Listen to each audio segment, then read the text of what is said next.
8, 2020, after protests following the death of George Floyd, a number of organizers self-declared an area covering approximately 6 blocks of Seattle's Capitol Hill neighborhood as an autonomous zone. First being named CHAZ, or the Capitol Hill Autonomous Zone, and later changing its name to the CHOP, the Capitol Hill Occupied Protest, this area and those occupying it would come to dominate the US media cycle, both mainstream and alternative, as well as gaining interest worldwide. The Autonomous Zone was established after the Seattle Police Department vacated the East Precinct. Following nearly a week of protests nearby, Seattle Police Chief Carmen Best announced a decreasing footprint around the precinct. Protesters have requested it. They want the streets open for peaceful marches, and we're going to facilitate that opportunity for them, Best said.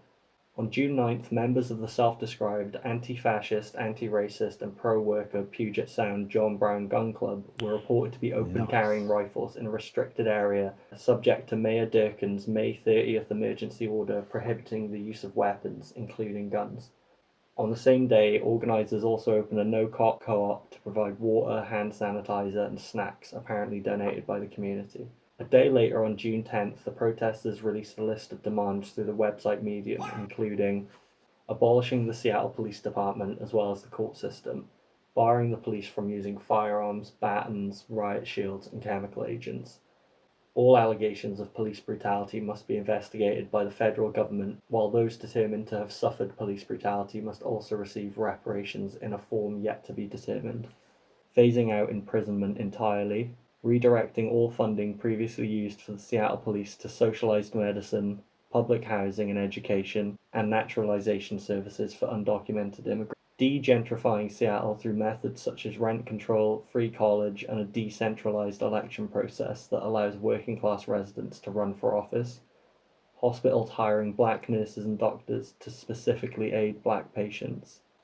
Mandatory anti-bias training for all educators, a greater focus on Black and Native American history, and the removal of any Confederate statues throughout the state.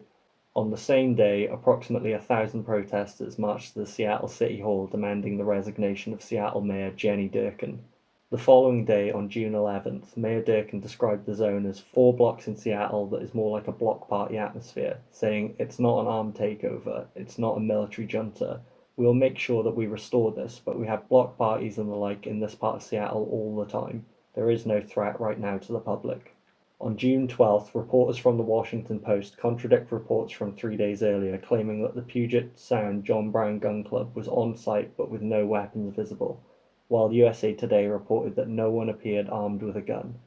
On June 14th, the Daily Beast published an article where a Puget Sound John Brown Gun Club spokesperson contradicts reports by the Washington Post and USA Today 2 days earlier that heavily implied that, despite the presence of the gun club, there was nobody open carrying and therefore no weapons visible or members appearing armed with a gun.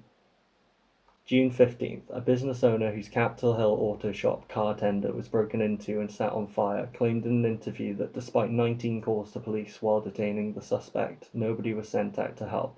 Video shows protesters gathering outside of the shop, knocking down the fence, and eventually forcing the owners to release the suspect under threat of further property damage and violence. June 16th, a spokesperson for Mayor Jenny Durkin's office said Seattle Police Department will limit its response in the CHOP to significantly life-saving issues, including an active shooter incident, an assault, a structure fire, significant medical emergency, for example heart attack, stroke, or trauma, and other incidents that threaten a person's life safety. That leaves residents to handle most security issues on their own. On the afternoon of June 18th, a volunteer medic from the Capitol Hill organized protest intervened in a sexual assault occurring inside a tent in Cal Anderson Park, stopping the situation from escalating any further, according to a police report of the incident. On June 20th, a 19-year-old man was shot dead and one was critically injured within the zone.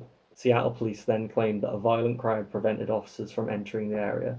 When homicide detectives eventually got to the scene, they were reportedly abused while collecting evidence. The suspect is still at large. CHAZ's own voluntary security force has so far been unable or perhaps unwilling to apprehend the assailant. 22nd of June. Police say that the second shooting in 48 hours took place late on the previous night near the Capitol Hill Autonomous Zone and involved a 17-year-old who later declined to speak with detectives. 23rd of June. Seattle's mayor announced that authorities will take back control of an area near the city's capital after a spate of violence over the weekend. Mayor Jenny Durkin said Monday the cumulative impacts of the gatherings and protests and the nighttime atmosphere and violence has led to increasingly difficult circumstances for our businesses and residents. I don't really know what to make of any of this. I mean, like, what of it is true? How far can a protest go before it becomes something that's counterproductive? Was the mayor wrong to allow people to go into the zone under the belief that it was safe to do so when it seems it wasn't? And what will the effects be on the area and the residents, the protesters, and those who carried out the rioting? Let me know what you think.